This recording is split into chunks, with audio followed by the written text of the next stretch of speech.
আগের দিন রসগোল্লা খাওয়ার পর ইচ্ছে হয়েছিল এবার বাড়িতে একদিন রসমালাই বানাবো। যেই ভাবা সেই কাজ, বাড়িতে তো দুধ রাখাই থাকে। সেই দুধ দিয়ে ছানা তৈরি করে ভালো করে ছানাটা প্রথমে মামনি মেখে নিল।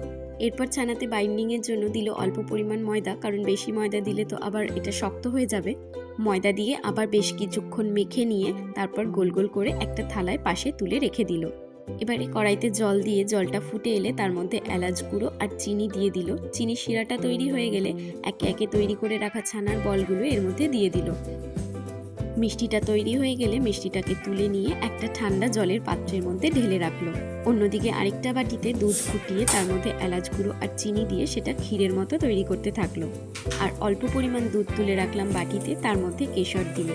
এবারে দুধ ফুটে ঘন হয়ে আসলে বাটিতে তুলে রাখা ওই কেশর মেশানো দুধটাও এর মধ্যে দিয়ে দিলাম। এরপর মিষ্টিগুলোকে ওই ঠান্ডা জল থেকে তুলে এই মালাইয়ের মধ্যে দিয়ে আরেকটু ফুটিয়ে নিলাম। ব্যাস, আবার কি, এরপর বাটিতে তুলে অল্প ড্রাই নাটস ছড়িয়ে পরিবেশন করলেই রেডি আমাদের রসমালাই। বেশ, আজকের মতো ভিডিওটা তাহলে এখানেই শেষ করছি। দেখা হবে নতুন একটি ভিডিওতে।